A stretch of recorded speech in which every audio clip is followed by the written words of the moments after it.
in one location. All right, Zach. Penn State at Wisconsin.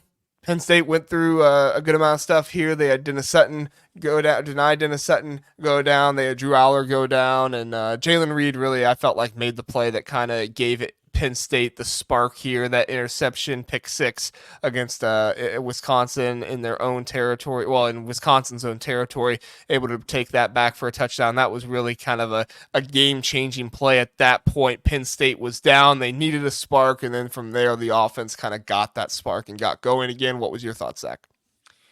Yeah, I think there are a couple things that really stood out. One is I think Penn State in the second half really showed why I think they're an underrated team. I say that people be like, how are they underrated? They're ranked third in the country. But I think a lot of people have been saying they're not really worthy of that ranking. And I think they showed their dominance on the defensive line, even when Dennis Sutton went out. Yeah. I think they got depth. Reed, yeah, they have depth. And I think that like their receivers continue to shine. Like they're not Ohio State's receivers, they're not Indiana's receivers, but a lot of different guys made plays down the stretch. Liam Clifford, Harrison Wallace. I don't know if it was Amari Evans or someone else. Fleming had a big drop, but he has made some plays down the stretch in the USC game, and he made some plays in this game too. And then Tyler Warren is often going to be the best player on the field, just for anybody. So like you have an attack that's growing. I thought the offensive line did a good job against a growing defensive front for Wisconsin. So like, I think when we say, I think Ohio State's in trouble next week, I don't think it's just because Ohio State looked bad against Nebraska. Like I saw people in the, on Twitter saying, oh, Penn State's struggling. Listen, I think Wisconsin was really building momentum. You're at Camp Randall, which is notoriously a tough place to play. And they came back from, I believe, 10-7. And they came back and outscored them 21-3 in the second half.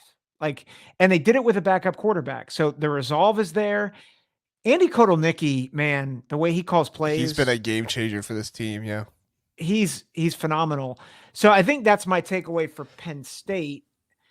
My takeaway for Wisconsin is that Braden Locke's still not ready for the prime time. And part of that is because his receivers didn't bail him out. Like a lot of drops, especially in that first half. Will Pauling uncharacteristically had I shouldn't say that. He's had a lot of drops this year, but he had, I think, 2 or 3 in this game. His other receivers had some pretty bad drops as well. But Locke, I thought was starting to turn the corner. This is a different animal in the Penn State defense, but I thought he regressed in this game. Yeah, Fisherman pointing out Penn State lost their right tackle too. I think he has been injured a couple times this season. They brought in Rusi, I think it was, and he came in against I think it was a UCLA that game too. So yeah, they've had some injuries on that offensive line. Hopefully it's not long term for their right tackle. I haven't checked on that, but that's good to bring up there as well, Fisherman. Thank you. Mm-hmm. Yeah, I think this is a Wisconsin team that the defense, albeit a little old school, but is good. Defense is good on this team, but you have to have the offense to match it in order to win these games. And we saw the issues of having Braden Locke instead of Tyler Van Dyke at this point.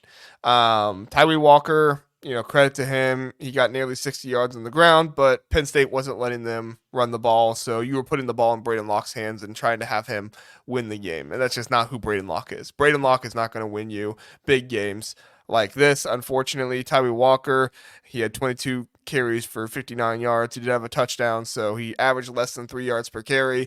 This is exactly what Penn State needed to do to stop this offense. And Braden Locke, he was not sacked at all, but he was 22 for 42 and only 217 yards. And the pick we talked about, that was a pick 6 for Penn State, which was a big reason for the turnaround in my mind for Penn State in that one.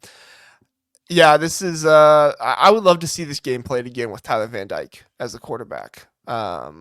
And yeah, the drops too. I think we mentioned that earlier. The drops too.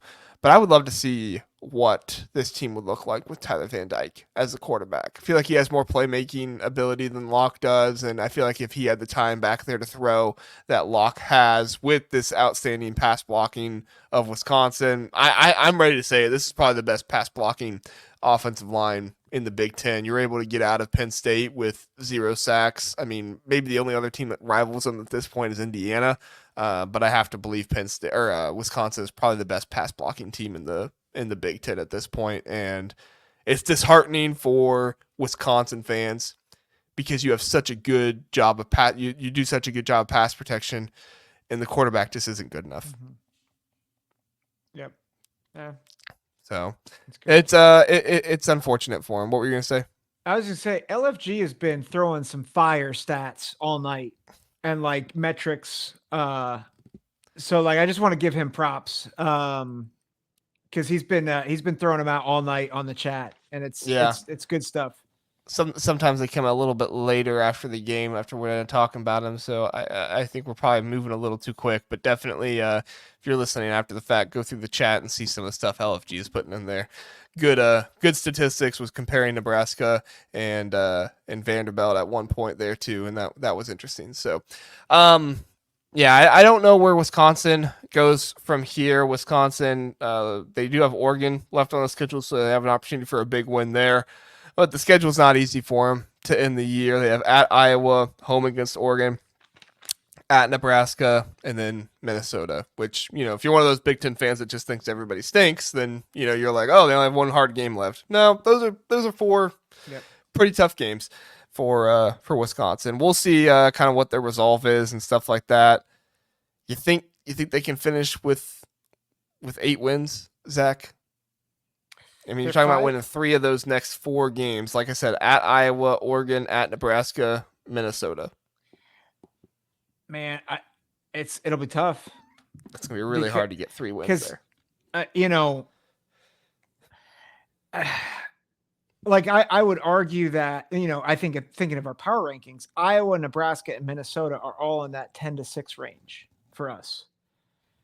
And like, they're all kind of, and like Wisconsin's in there too. So like, I think all 3 of those games are at best toss-ups for Wisconsin.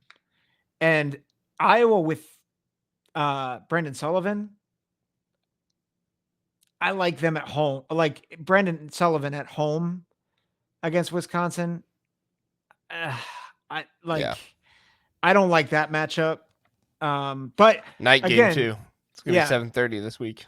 But to your point, Wisconsin has Wisconsin has a pretty good counter to Iowa in their offensive line. And so I'm not making a pick yet. I want to think about it more and look at it more. But I mean, they got to go on the road at Iowa and at Nebraska, and they host Minnesota. But Minnesota, I think, is one of the hottest teams in the Big Ten right now. So. Yeah, we'll see if Minnesota ends that way. Oregon's just been dominating so much. I think Oregon wins that game. I feel pretty confident in that. Or, Wisconsin could do something. We'll see. But I think Oregon wins that game. And then, it's not really – if I was a Wisconsin fan, I wish that Oregon game would be at Oregon and the Iowa and Nebraska games would be at home. But unfortunately, that's not how the schedule – goes out. My biggest concern here for Luke Fickell and Wisconsin is they finished the year 6-6, and everybody looks at Wisconsin and says, "Oh, they suck." No, they did drop one to USC. They probably shouldn't have dropped, but this is just a really tough schedule. Yep. if they go 6-6, there's no shame in that. Definitely against the schedule. So. Well, and especially losing their quarterback. And their running back too, yeah. Yeah, like I think there's some criticism to be had for sure, but I think it's I think this is part of the reality of the new Big Ten is, and Ohio State. I'll go back to Ohio State because I know them the best. Nobody thought Indiana was going to be this good this year, and now that might be a top 10 matchup in the week before Michigan, and like Michigan's starting to get their groove back a little bit. Like They got an AP vote this week. I don't know how I feel about that, but my point is, like, you look at game or teams 1 through 12, even, like Indiana has to face has to go to Michigan State. I think Indiana is going to win that game, but that's not a gimme. And especially with some of the higher level talent on Michigan State's team. So so going back to Wisconsin, you've got a lot of teams that are probably good enough on any given year to be in that 20 to 25 range in the polls. And the problem is that they're all playing each other now. Plus they're playing, the top tier teams in the way it shakes out in the schedule. It's just tough. Like it's a dogfight every week. And we're not just seeing it in the Big Ten. We're seeing it in the SEC, adding Texas and Oklahoma. It's ironic. I feel like where we're not seeing it as much as in the Big 12 and the ACC, which is, I think everybody kind of flipped it and thought, oh, there's going to be less parity in the Big 10, the SEC, and there's going to be more parity in the ACC and the Big 12. But I think we're seeing it. I think we're seeing it more even in the bigger conferences because you have more cream to rise. Yeah, definitely. Let's get on Penn State for just a second, and then we'll get into our playoff discussion here. Penn State going forward, they obviously have their big game with Ohio State, but they also have Washington, at Purdue, at Minnesota, Maryland. At this point, as long as Penn State wins 4 of their next 5, which they should, right? I mean, there's nobody really there other than Ohio State that rivals them all that much. As long as they go 4 or 5 there, this is a playoff team. Correct, Zach? Yeah, at Minnesota, I would say could be a speed bump, but sure, it's probably the toughest one left. Yeah. But and if they beat Ohio State this weekend, they're in.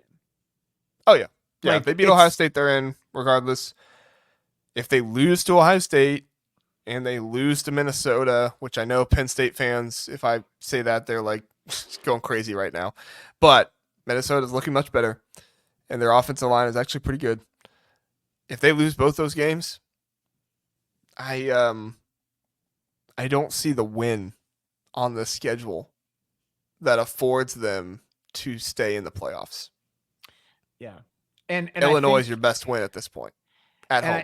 I think the problem that the Big Ten is going to face, and this might springboard into the playoff discussion, I think voters are stubborn.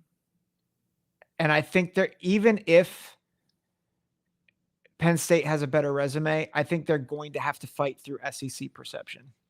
Yeah. Because even if they beat Ohio State, they're not getting in the top 2. They're not supplanting Georgia. No, which is stupid because they have a loss, but it's the reality. Like, I mean, the fact that Bama has looked as abysmal at times, and to be fair to them, they're looking at recruiting rankings. They're looking at, so again, talent is a big piece of this, but also I think they're seeing the logo, and they're saying, oh, Bama's Bama. I'm like, right. No, like that's not how this is supposed to work. Yeah, it's not. But